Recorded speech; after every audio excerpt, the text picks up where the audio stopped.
eu fazia um relato agora de uma mulher. Ela está já nas colônias, mas ainda está se tratando nos hospitais. E ela se torna amante do chefe do marido. Porque ela diz assim, né, que o marido dela não se atualizou, que a empresa que ele trabalhava foi desenvolvendo, ele não se atualizou, e ele estava com muito medo de ser mandado embora. Ele sempre chegava em casa todos os dias muito nervoso, extremamente nervoso, porque ia ser mandado embora, eles iam perder a casa, eles iam ter necessidades, eles iam ter que mudar o padrão de vida, ele não sabia com que ia ter que trabalhar, o que ele ia fazer da vida dele, se ele ia dirigir um táxi, o que ia acontecer. E teve a festa da empresa e o chefe dele, que também era sócio, deixou claro que estava me cortejando, ficou claro para mim, ele deixou claro para mim. Ele não percebeu, porque ele estava na festa meio apático, muito sem graça, era como ele sentia que os colegas dele, isso ela dizendo, ele sentia que os colegas dele olhavam para ele e assim, por que esse cara não foi mandado embora ainda? Ele está obsoleto, né? Então ela disse que ele ficava assim muito apático, muito pelos cantos, conversando com funcionários mais antigos, que, enfim, que ele não conseguia se expressar. E isso facilitou para que o chefe deixasse claro, não é? O chefe era bem mais velho que ele, também bem mais velho do que ela, e ele a convidou para jantar e ela aceitou.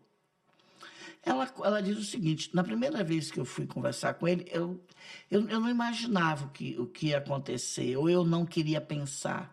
Eu sabia das intenções dele, porque ele deixou as intenções muito claras para mim no convite. Mas eu não sabia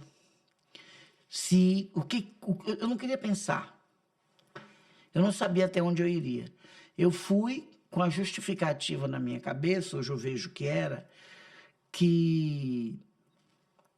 para conversar com o chefe, dizer que não mandasse ele embora, ou que arrumasse outra vaga para ele, nem que fosse para ganhar menos, e tal, e tal, e tal. E ela foi para esse encontro, e ao chegar no encontro, em nenhum momento o chefe deu entrada, né? Ela disse, ele não me deu nenhuma entrada para falar sobre isso. Não deu, ele disse que sempre tinha muito sentimento por mim, que estava sempre tinha um sentimento muito forte por mim, e tal, e tal, e tal. Eu saí com ele para jantar mais uma vez, até que nos tornamos amantes, né? E ele me disse, você se torna minha amante e eu deixo o seu marido onde está para sustentar os seus filhos. Você pode ficar tranquilo, eu não vou mandar ele embora, não é? Eu não vou mandar ele embora, ele vai ficar ali, vai ter um emprego para sustentar seus filhos, porque eu gosto de você, porque eu amo você, eu vou deixar ele ali como como uma garantia. E ela começou a ter um relacionamento com esse homem, e que nas primeiras vezes essa justificativa sustentava, né, de que ela estava fazendo aquilo pelo casamento. Esse caso aí dos anos final de 60 para 70, mais ou menos 50 anos atrás. Então, que ela achava que era isso, que ela estava fazendo aquilo para ajudar os filhos, para poder ajudar o marido. Mas, com o passar do tempo, ela foi vendo que não era isso. Que aquele perfil do marido, né, de ter medo, de enfrentar a vida, de sair do emprego, ou buscar se especializar, buscar investir, crescer, que aquilo foi acabando o sentimento que ela tinha por ele, né? E ela começou, consciente ou inconscientemente, ela disse, começou no inconsciente, a ter uma admiração pelo chefe dele, que era um homem que arriscava, era um empresário que viajava para comprar empresa, vender empresas, não era um homem muito viril, muito Por ser dono da empresa, de certa forma, ele sustentava todos aqueles funcionários ali. Né? Cada qual ali só bastava fazer o seu serviço, mas era ele quem tinha o dinheiro para fazer o giro, né? Para a empresa acontecer. E ela foi percebendo isso, com o passar do tempo, foi percebendo isso. Que o que ela estava mesmo era apaixonada pelo chefe do marido. Não é que ela começou numa paixão e aquilo foi desenvolvendo, e ela propôs deixar o marido para poder ficar com ele e ele não aceitou, porque ele era casado, né? E ele não queria mexer na família, não queria que a família dele se desvinculasse, e também não queria que a família dela desvinculasse. Ah, eu não posso ter escândalo, então nós vamos continuar assim, né? E, é óbvio, o marido começou a desconfiar, né? Passou a segui-la, ele e o irmão dele, o cunhado dela, e descobriram que os dois estavam tendo um caso. Né? Ela estava tendo um caso com o chefe. E ela mente para ele. Ela olha para ele e diz: olha, eu só estou fazendo isso porque para ele não lhe demitir. Os dois dizem isso ao marido dela, né? Tanto o chefe quanto ela. Se ela só está fazendo isso para eu não demitir você, porque você... Aí começa a falar, né? Você já humilha o cara, né? Você já não funciona mesmo na empresa, você ficou para trás e eu gosto dela e se você procurar escândalo, aí eu vou lhe demitir, seus filhos vão passar fome e tal, e você... É isso aí, como você tá vendo. Aí ele voltou para casa, humilhado com o irmão, né?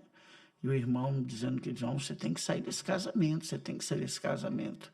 E ele ficou ainda agradecido a ela. Então, ele ficou assim, agradecido. Ele fez, mostra bem a fraqueza também dele, né? Ele ficou agradecido, porque ele disse, não, ela só está fazendo isso para salvar a nossa vida, a minha vida e dos filhos. E isso ela me contando, né? Ele entrou nisso e ele foi se acomodando. Às vezes ele nem ia mais trabalhar, nem ia para o escritório fazer nada. Ele ficava dentro de casa, ela saía, ia com o amante, mas dela ver aquele homem ali dentro de casa, naquela situação, ela começou também a não aguentar mais. Ela também começou a não aguentar. E aí o que aconteceu com ela? Ela começou a ter mais de um amante. Ela tornou-se também, olha, veja só, amante do outro sócio desse chefe. Ela me disse, no primeiro momento, eu não achava que eu estava fazendo aquilo por vingança. Eu achava que eu estava fazendo aquilo porque eu fiquei com ódio do meu primeiro amante pelo que estava fazendo ao meu marido. Foi isso que eu pensei. Né? Foi isso que eu pensei, eu estou fazendo isso por ódio, ele merece o que eu estou fazendo com ele.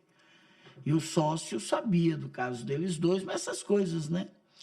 Bom, acabou que o sócio, os dois sócios, chegou o momento, conversaram, terminaram o relacionamento com ela, né? Ela volta para casa, esse marido é demitido e ela fica muito triste, o marido fica completamente assim, ele entra numa apatia que não tem tamanho, recebe a demissão, ele também não vai para a rua trabalhar, não vai para a rua, quem começa a ajudar ela é o pai dela e o irmão dele, com os irmãos, ela vai morar na casa da sogra, não é? E ela disse, não, ali foi mais 20 anos, eu adoeci, estou aqui conversando com você, e ele está totalmente apático ainda no umbral. E aqui chegando, né, eu estou fazendo os trabalhos, eu estou refletindo, eu tenho conversado muito com meu mentor, com minha mentora, e eu concluí que tudo isso foi realmente desculpa, né? Foi realmente desculpa. canalizei toda a minha força para isso. Eu nunca pensei em trabalhar para poder ajudar meu marido, né? Eu consegui ver que eu não tinha com ele uma realização de casamento e não percebi o quanto que isso estava me tornando vulnerável. Eu não estou culpando ele, estou falando de mim. Né? Não tive mesmo, né, o jeito dele, eu casei, eu não imaginava que ele ia ficar assim, desse jeito, meio inoperante, e eu não percebi que o melhor para mim teria realmente me separado dele nesse momento, antes, né, muito antes do cortejo do chefe. E ali eu fui para uma vulnerabilidade comigo, com meus filhos, e isso me pesa muito hoje. Isso me pesa muito, porque meus filhos tomaram conhecimento disso. Me pesa não nem o fato de ter traído. Ter traído foi o que provocou tudo. Mas para onde eu fui, para onde eu me desviei, para onde eu deixei os meus passos caminhar, né? Por uma vulgaridade, eu já nem sabia mais por que eu estava fazendo sexo. Achava que era por raiva, o ódio do outro, e não era nada disso. Eu já estava ali numa desvalia por mim muito grande também, que de alguma forma eu também tinha uma apatia igual a que meu marido tinha, que nele funcionava daquele jeito ali, deixando ele apático dentro de casa. E essa apatia, eu também era apática, mas a apatia, a forma que eu caminhei, né? A forma que essa doença, ou esse desvio de caráter me levou, foi para isso, para vulnerabilidade, para menor valia por mim, não é? Enfim, gente, dos casos narrados, eu também escolhi esse, porque eu achei ele bem, não sei se eu vou encontrar a palavra, mas pitoresco, né? Quer dizer, tem tanta coisa para a gente ver e pensar nesses dois casos, né? Um que era tão apático que a traição não incomodava. Imagina, né? Vamos estar dentro de casa, a esposa vai transar com o chefe e ele acredita que ela está fazendo aquilo por amor aos filhos, ele veste essa desculpa, não é? Para manter a apatia. Porque essa apatia ele já começa antes das traições, não é? Desde o momento que ele não procura estudar, melhorar, ou procurar outro emprego, ou procurar outra coisa, ele já estava apático, ele tornou-se apático nesse emprego. Até que ponto, né, assim, uma apatia, olha onde leva. O que ele queria era aquilo, ele queria ficar em casa, né? Não sei se ele queria ou se a doença dele levava a isso, né? Ficar em casa, já quando ela começa a ter relações com o chefe, ele já não se sente obrigado a ir trabalhar, ou seja, a mulher está trabalhando por ele, e ela também, né? Claro que há uma apatia aí. Ela, para ter um caso com o chefe, ela precisa imaginar também, fantasiar, né? Se auto-enganar de que está fazendo aquilo para salvar a família. Só no segundo momento ela vê, não, que estava atraída pelo chefe mesmo. Não é?